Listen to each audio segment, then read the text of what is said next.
Everyone. आज की इस वीडियो में हम लोग क्लास 10th का सिविक्स का चैप्टर 2 संघवाद का है ना MCQ क्वेश्चन देखेंगे, जो कि आप लोग का जो वीकली टेस्ट है इसके लिए बहुत ही इंपॉर्टेंट होने वाला है ना। तो इस वीडियो को मिस मत करिएगा, ठीक है। और ये सभी क्वेश्चन आप लोगों का फाइनल एग्जाम में भी आने वाले हैं, तो ये सब क्वेश्चन को सही से नोट डाउन करके कॉपी में रख लीजिएगा, ठीक है ना। तो चलिए स्टार्ट करते हैं क्वेश्चन नंबर 1। सबसे पहला क्वेश्चन देखिए, हमारे झारखंड से ही है, ठीक है ना। झारखंड राज्य का गठन कब हुआ? तो पता होगा आपको झारखंड का गठन कब हुआ था, तो 2000 ईस्वी में, ठीक है। क्वेश्चन नंबर 2 देखिए, किस शासन व्यवस्था में संपूर्ण सत्ता केंद्र सरकार के पास होता है? संपूर्ण सत्ता यानी कि केंद्र के पास ज़्यादा पावर होता है, ये कौन से शासन व्यवस्था है? तो एकात्मक शासन व्यवस्था है। कौन सा है? एकात्मक, ठीक है ना। आप लोग ध्यान रख लीजिए, जिसके पास अगर केंद्र के पास ज़्यादा पावर है तो उसको हम लोग एकात्मक कहते हैं, ठीक है ना। चलिए इसके बाद आगे देखिए क्वेश्चन, भारत में निम्न शासन प्रणाली है, तो भारत में कौन सा है? संघीय, संघात्मक है या एकात्मक है? तो भारत में संघात्मक है ना, ये ध्यान रखिएगा, क्योंकि एकात्मक जो मतलब केंद्र के पास ज़्यादा पावर होना चाहिए, तो भारत में वैसा नहीं है, ठीक है ना। भारत में केंद्र और राज्य और स्थानीय सबको जो है पावर जो है किसी के पास ज़्यादा पावर नहीं है, सबको एक सीमित पावर दिया गया है, ठीक है ना। तो ये संघात्मक हो जाएगा, ठीक है इसका आंसर। क्वेश्चन नंबर 4 देखिए, निम्न साथ आकर बनाया गया संघ का उदाहरण है। साथ आकर बनाया गया संघ मतलब कोई एक देश है जो बहुत सारे राज्यों से मिलकर बना है ना। तो इसमें से कौन सा है? तो यहाँ पर देखिए संयुक्त राज्य अमेरिका। देखिए यहाँ पे इसका नाम ही से समझिए ना, संयुक्त राज्य यानी कि बहुत सारे राज्य मिलकर अमेरिका बना है ना। तो इसका आंसर हो जाएगा आपका 1 नंबर। संयुक्त राज्य अमेरिका जो है ये बहुत सारे राज्य से मिलकर बना है, और अगर ये लोग चाहेगा, अमेरिका में जो जितने भी राज्य है ना, यहाँ पे इन्हीं लोगों का पावर चलता है, ठीक है ना। जो राज्य है उनका बात सुना जाता है, क्योंकि राज्यों से ही मिलकर ये बना है ना। अगर कोई भी राज्य वहाँ का चाहता है कि हम एक अलग देश बना लें तो बना सकता है, ठीक है ना। उसके पास इतना पावर है, दिया गया है, ठीक है ना। देखिए क्वेश्चन नंबर 5, संघात्मक शासन प्रणाली वाला देश इनमें से कौन नहीं है? संघात्मक शासन प्रणाली वाला देश इसमें से कौन नहीं है, बताइए। श्रीलंका, आप जो देखे थे श्रीलंका नहीं है, ठीक है ना। सत्ता की साझेदारी वाले चैप्टर में देखे थे, श्रीलंका जो है ये लोग, यहाँ पर कोई एकता नहीं है, ठीक है ना। ये लोग अपने हुकूमत चलाता है, यानी कि इसका आंसर हो जाएगा श्रीलंका। क्वेश्चन में 6 देखिए, इनमें से कौन सा विषय केंद्र सूची में शामिल नहीं है? केंद्र सूची में शामिल नहीं है, तो देखिए इसमें से कौन सा जो विषय है वो, जैसे कानून व्यवस्था, इसका आंसर हो जाएगा कानून व्यवस्था, ये केंद्र सूची में शामिल नहीं है। इनमें से कौन संघीय सूची के विषय है? संघीय सूची मतलब केंद्र सूची समझिएगा। संघीय सूची मतलब क्या होता है? केंद्र सूची। केंद्र सूची और संघीय सूची एक ही है, ठीक है ना। तो केंद्र के पास इसमें से कौन कौन सा विषय है? देखिए यहाँ पर केंद्र के पास जो है आपका ये हो जाएगा 2 नंबर, है ना। प्रतिरक्षण या फिर विदेशी मामले या फिर बैंकिंग, जैसे ये सब जो भी काम है ये केंद्र के है ना हिस्से में होता है, वो केंद्र करता है ये सब काम, ठीक है ना। तो ये संघीय सूची में आ जाएगा, ठीक है। संघीय सूची और केंद्र सूची एक ही है, समझिएगा। क्वेश्चन नंबर 8 देखिए, निम्नलिखित में से कौन सा विषय राज्य सूची में है? तो राज्य में कौन सा है? तो इसका हो जाएगा आंसर वाणिज्य। कौन सा है? वाणिज्य, ठीक है ना। चलिए इसके बाद देखिए आगे क्वेश्चन, पुलिस पुलिस हो गया, व्यापार हो गया, कृषि हो गया, सिंचाई हो गया, है ना। वाणिज्य भी हो जाएगा इसमें, पुलिस, व्यापार, कृषि, सिंचाई, वाणिज्य भी आएगा, ठीक है ना। जैसे प्रांतीय महत्व के विषय किस सूची में आते हैं? तो आप लोगों को मत पता है ना, ये सब किस में आता है? राज्य सूची में आता है ना।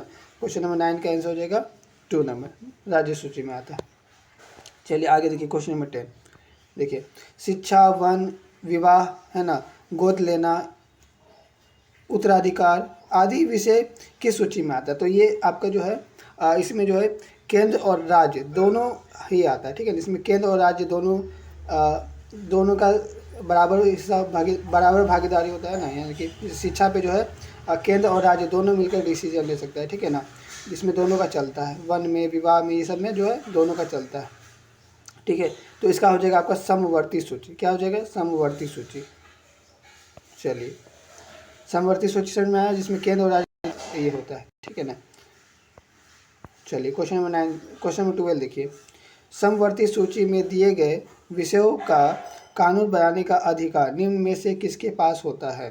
ठीक है, तो समवर्ती सूची मतलब जो केंद्र और राज्य दोनों का जो होता है कुछ काम जो दोनों मिलकर करते हैं, तो उसमें अगर कानून बनाने का अधिकार किसके पास होता है? तो इसका आंसर हो जाएगा संसद के पास, है ना। कोई भी कानून नहीं बना सकता है, संसद में ही आके कानून बनेगा। क्वेश्चन नंबर 12 का हो जाएगा 1 नंबर। चलिए आगे बढ़िए क्वेश्चन नंबर 13।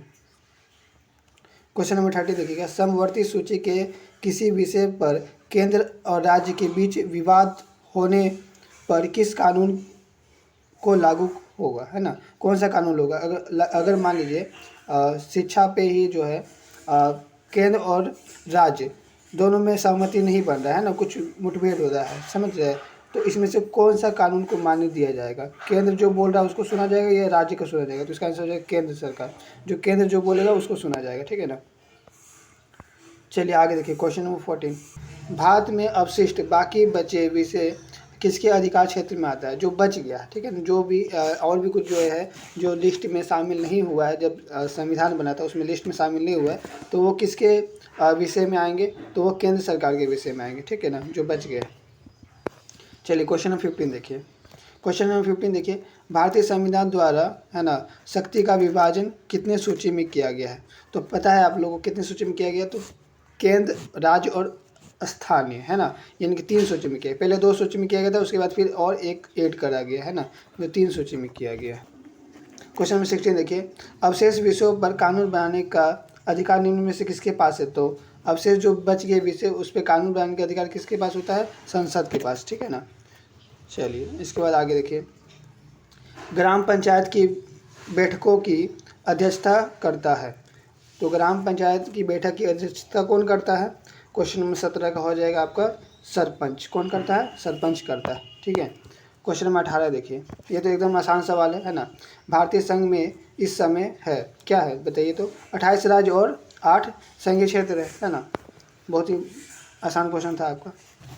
क्वेश्चन नंबर 19 देखिएगा, पंचायती राज को शक्तिशाली और प्रभावी बनाने के लिए संविधान में 73वां संशोधन कब किया गया, तो संविधान में 73वां संशोधन कब हुआ है, तो इसका आंसर हो जाएगा 1 नंबर, कब हुआ है, 1992 ईस्वी में हुआ है, या याद कर लीजिएगा, इंपॉर्टेंट क्वेश्चन है, ठीक है ना। क्वेश्चन नंबर 20 देखिए, स्थानीय शासन वाली संस्थाएं जो शहरों में काम करती है क्या कहलाती है, तो इसका आंसर हो जाएगा क्या, 4 नंबर, न्यायपालिका और नगर निगम कहते हैं, ठीक है ना। क्या है, नगर निगम के प्रमुख को क्या कहते हैं, नगर निगम के प्रमुख को क्या कहते हैं, मेयर कहते हैं, है ना।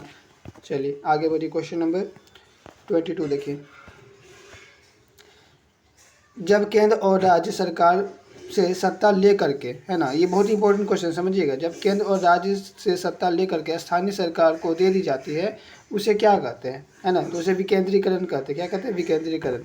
चलिए इसके बाद आगे देखिए, क्वेश्चन नंबर 23 देखिए, क्वेश्चन नंबर 23, पंचायती राज व्यवस्था में 1/3 सीटें किसके लिए आरक्षित होते हैं, आप लोग समझिएगा, ये एकदम और भी इम्पोर्टेंट है, ठीक है ना। क्वेश्चन नंबर 23, ये इसमें क्या हो जाएगा, महिलाओं के लिए, है ना, आप लोग देखिएगा बहुत जगह जो है महिलाओं लोग जो है इलेक्शन लड़ते हैं, ठीक है ना, तो वो क्यों लड़ते हैं, क्योंकि उनके लिए ही सीट रिजर्व किया गया है ना, 1/3 जो सीट होता है महिलाओं के लिए क्या हो, यानी कि ज़रूरी होता है कि महिलाओं को ही वहाँ पर लड़ना होता है, ठीक है ना, तो कुछ इस तरह से हमारे संविधान में बनाया गया है। देखिए क्वेश्चन नंबर 24, कितनी भाषाओं को अनुसूचित भाषा का दर्जा दिया गया है, पता है आप लोगों को 22 भाषा को, कितनी भाषा को, 22 भाषा को, है ना, उसमें एक हिंदी भी आता है, ठीक है ना, यानी कि कुल 22 भाषा में जो है आप लोग एग्ज़ाम दे सकते हैं, ठीक है ना, इसको अनुसूचित भाषा में दर्जा दिया गया, मतलब संविधान में उसको लिखा गया है, ठीक है ना, 22 भाषा को आप लोग 22 भाषा में एग्ज़ाम दे सकते हैं, तो कुछ इस तरह से, है ना, आप लोग के लिए 24 MCQ क्वेश्चन हम लोग लाए हैं, इंपॉर्टेंट क्वेश्चन, है ना, तो साथ ही साथ फाइनल एग्जाम के लिए बहुत ही, है ना, इंपॉर्टेंट होने वाला है, ठीक है ना, तो आप लोग ये सभी क्वेश्चन को सही से नोट डाउन करिएगा, ठीक है ना। अच्छा लगा ये वीडियो आप लोग कमेंट में जरूर बताइए, है ना, ठीक है, नेक्स्ट वीडियो में मिलते हैं जल्दी, तब तक के लिए जय हिंद जय भारत।